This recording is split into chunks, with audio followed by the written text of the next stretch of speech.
Hi friends, मैं हूं शकुंतला पटेल और मैं आपका स्वागत करती हूं मेरी यूट्यूब चैनल मेरी किताबें में।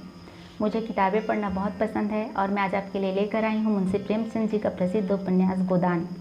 गोदान का प्रकाशन 1936 में हुआ। तब से लेकर आज तक गोदान सबसे चर्चित और लोकप्रिय उपन्यासों में से एक है। प्रेमचंद जी ने गोदान के माध्यम से बताया है कि कैसे एक किसान मन में चिर संचित अभिलाषा लिए हुए इस दुनिया से विदा हो जाता है और अपने सपनों को पूरा नहीं कर पाता। गोदान की कहानी शुरू होती है बेलारी गांव में रहने वाला एक साधारण सा किसान होरी से। होरी की पत्नी का नाम धनिया है। उनकी 3 संतानें हैं, गोबर, सोना और रूपा। हर किसान की तरह होरी का भी सपना था कि उसके पास एक गाय हो जिससे उसके द्वार की शोभा बनी रहे और अपने बच्चों को दूध दही खिलाए। राय साहब अमरपाल सिंह अपने आसपास की रियासत के जमींदार हैं। वे सेमरी गांव में रहते हैं। राय साहब राष्ट्रवादी और धार्मिक प्रवृत्ति के हैं, लेकिन अपने किसानों से कर वसूलने का कोई मौका नहीं छोड़ते।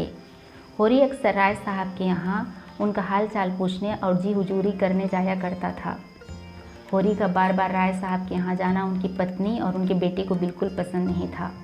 तब होरी उनसे कहता कि किसी के पांव तले अपनी गर्दन दबी हो तो उसे सहलाने में ही कुशलता है।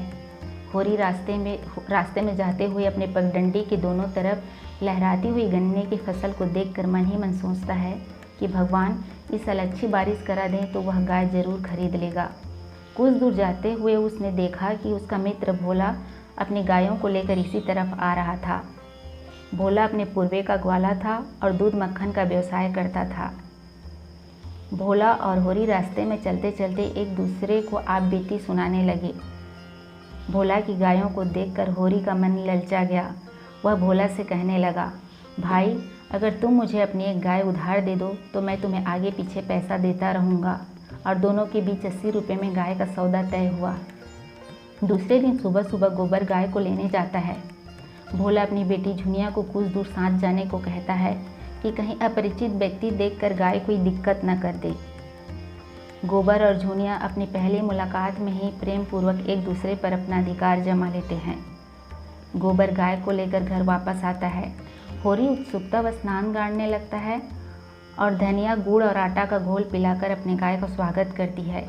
गाय को बुरी नज़र से बचाने के लिए वह काला धागा मंगाकर गाय को पहनाती है। उनकी बेटियां भी गाय के सींगों को सहलाते और उससे खेलते हैं।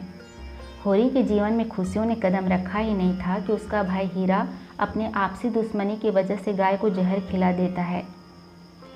गाय रातों रात तड़प तड़प कर मर जाती है। अपनी गाय की ऐसी अवस्था देखकर होरी का कलेजा छलनी हो जाता है। होरी को अपने भाई हीरा के ऊपर शक हुआ।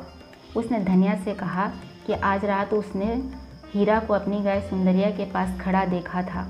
धनिया क्रोधित हो गई और कहने लगी, अनर्थ क्या, अनर्थ का बाप हो जाए, लेकिन हीरा को जेल की चक्की पिसवाए बिना मानूंगी नहीं।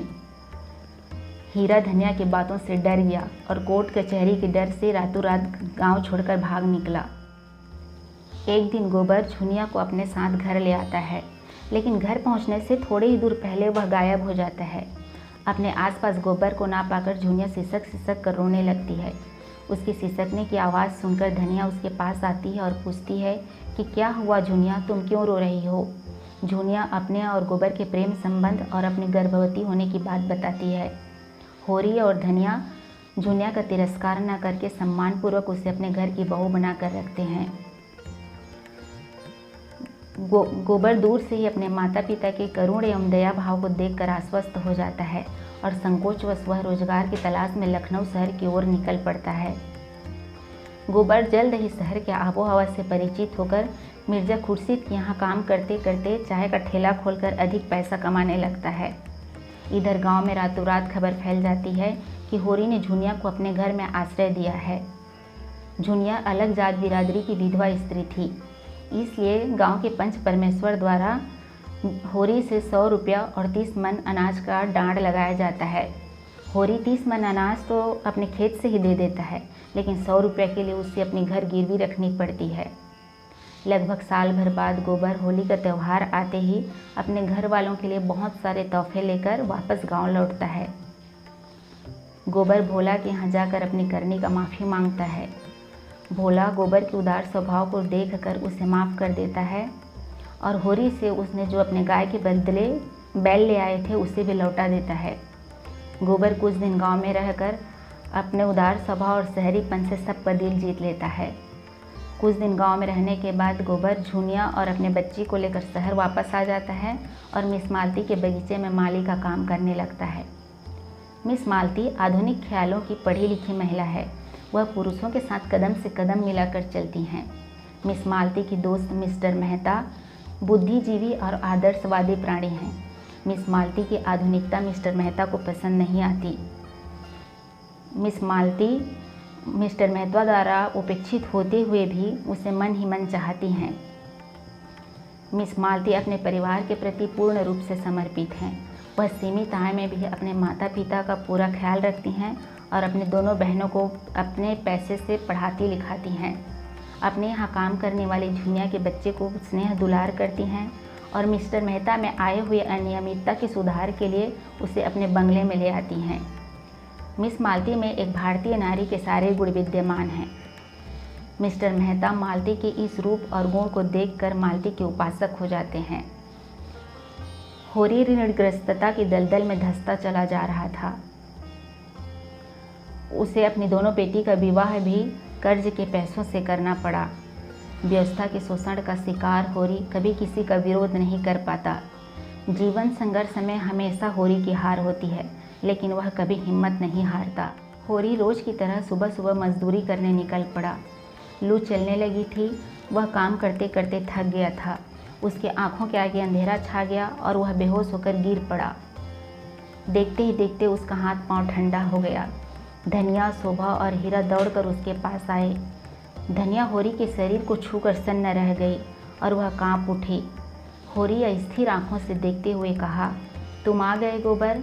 मैंने मंगल के लिए गाय खरीद ली है, वह खड़ी है, देखो। होरी की चेतना वापस लौटी और धनिया को दीन आंखों से देखने लगा।